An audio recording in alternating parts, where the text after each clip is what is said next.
উল্লেখ করা রয়েছে বহু হাজার বছর ধরে। রোগটা হচ্ছে ক্রনিক কিডনি ডিজিজ, সিকেডি।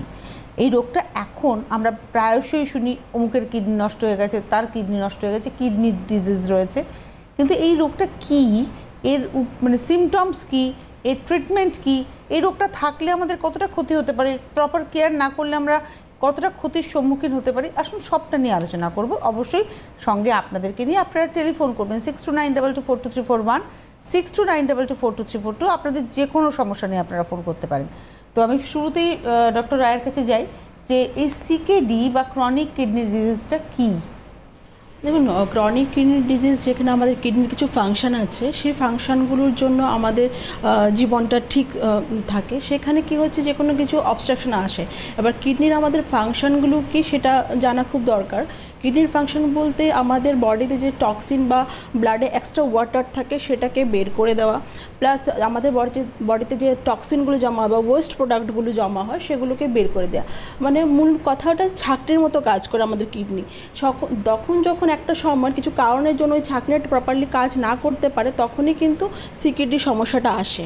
আবার যখনই এগুলো ঠিকভাবে ওয়েস্ট প্রোডাক্টগুলো বডি থেকে বের করতে পারছে না, এর এফেক্টটা কিন্তু আমাদের রেড ব্লাড সেলে পড়ছে। তার জন্য আমাদের এখানে দেখি যে যারা সিকেডি পেশেন্ট খুব বেশি এনিমিয়ার সমস্যা হয়ে যায়, মানে হিমোগ্লোবিন হুট করে কমে গেছে, সেগুলো থাকে।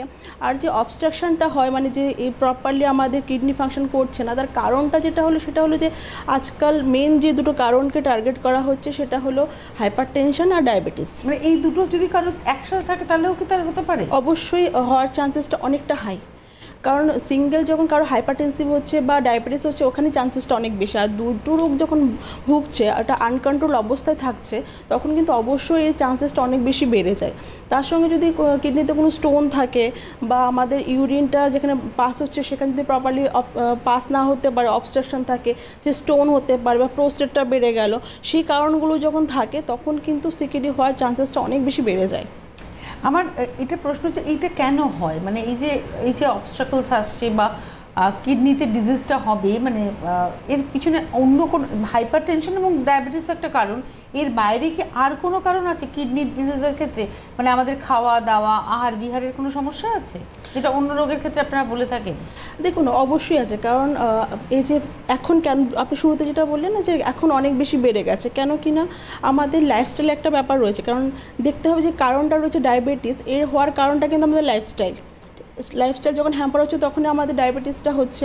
আমাদের হাইপারটেনসিভ কেন হচ্ছে, ডিউ টু আমাদের লাইফস্টাইল একটা বড় কারণ আছে এখানে। প্লাস আমাদের স্টোন যেটা হচ্ছে সেটাও একটা লাইফস্টাইল এফেক্টেড রয়েছে। লাইফস্টাইল আমাদের একটা সবচেয়ে বড় কারণ যে কোনো এখন রোগ হওয়ার পিছনে। মানে আমাদের জীবনযাপনটাই ভুল, জীবনযাপনটা একটা দীর্ঘদিনের একটা ভুল অভ্যাসগুলো থেকে কিন্তু রোগগুলো আসে। কারণ আমরা রোগ নিয়ে তো জন্মাই না, একটা সার্টেন সময় পরে হুট করে দেখি আর রোগটা হয়ে গেছে। তার পিছনে যে কারণটা থাকে সেটা কিন্তু লাইফস্টাইল একটা বড় কারণ থাকে। আমি ডক্টর খানের কাছে একটু যাব যে এখন এই সময় দাঁড়িয়ে এই রোগটা এতটা প্রকোপ কেন, আপনি কি মনে করেন? কারণ আপনার তো একটা দীর্ঘদিনের চিকিৎসকের অভিজ্ঞতা রয়েছে, মানে আজ থেকে 10 বছর আগে যখন ট্রিটমেন্ট শুরু করেছিলেন আপনি, তখন কি এই রোগটা এত বেশি পেতেন? দেখুন, বেসিক্যালি সিকেডি কেসটা বেড়ে যাওয়ার বা আমরা খুব বেশি দেখছি কারণ একটাই রয়েছে, কিছু রোগ রয়েছে যার জন্য কিন্তু আমরা এর কমপ্লিকেশন আমরা দেখতে পাচ্ছি, আলটিমেটলি সিকেডি তৈরি হয়ে যাচ্ছে মানুষের। যেমন আনকন্ট্রোল হাইপারটেনশন বা আনকন্ট্রোল ডায়াবেটিস বা কিডনি উপরে সিস্ট হয়ে যাওয়া বা কোনো অবস্ট্রাকশন, যেটা ম্যাডামই বললেন যে স্টোন হয়ে যাওয়া বা পোস্টোমেগালি হয়ে যাওয়া বা রিকারেন্ট ইনফেকশন যখন কিডনিতে আমাদের হয়ে যায়, তখন গিয়ে কিন্তু আলটিমেটলি আস্তে আস্তে আমরা সিকেডিটিকে টার্ন করে যাই। তো ন্যাচুরালি আপনি দেখবেন আজকে ডে টু ডে লাইফে আপনি এমন কোনো লোক পাবেন না যাদের কিন্তু ডায়াবেটিস নেই বা যাদের কোনো হাইপারটেনশন নেই বা যাদের কোনো ব্যথা ওষুধ চলছে না। কিছু না কিছু রোগের জন্য তার ট্রিটমেন্ট চলে যাচ্ছে। তো আলটিমেটলি সেটা কিন্তু আমাদের অর্গানস কিন্তু লাস্টে সাফার করে যায়। যেটা 10 বছর বা 15 বছর থেকে আমার কোনো শরীরে রোগ ছিল, তার কিন্তু আমরা তাকে ঠিকঠাক ম্যানেজ করতে পারলাম না বা তার জন্য কন্টিনিউসলি মেডিকেশন, তার আলটিমেটলি একটা কমপ্লিকেশন আমাদের দেখা গেল যে ডায়াবেটিক নেফ্রোপ্যাথি বা হাইপারটেনশন নেফ্রোপ্যাথি বা অন্য কোনো কারণের জন্য আমার কিডনি ড্যামেজ হয়ে গেল। কিডনি ড্যামেজ মানে হচ্ছে যে ফিল্টার রেট বা যেটা ছিল সেটা আস্তে আস্তে কমে যাচ্ছে। মানে আমাদের শরীরের ভেতরে দূষিত পদার্থের পরিমাণ বাড়তেই থাকলো, মানে শরীরটার ভেতরে দূষিত হতে থাকলো। এক্স্যাক্টলি, টক্সিন বাড়তে বাড়তে আলটিমেটলি যে ছাঁকনিগুলো ছিল সেখান থেকে কিন্তু ফিল্টার সেই ছাঁকনিগুলো নষ্ট হয়ে আলটিমেটলি আমাদের শরীর থেকে এক্সট্রা ফ্লুইড যেটা বার করে দেওয়া উচিত আমাদের কিডনি, সেটা কিন্তু করতে পারছি না। সেখান থেকে আমরা টার্ন করেছি সিকেডি।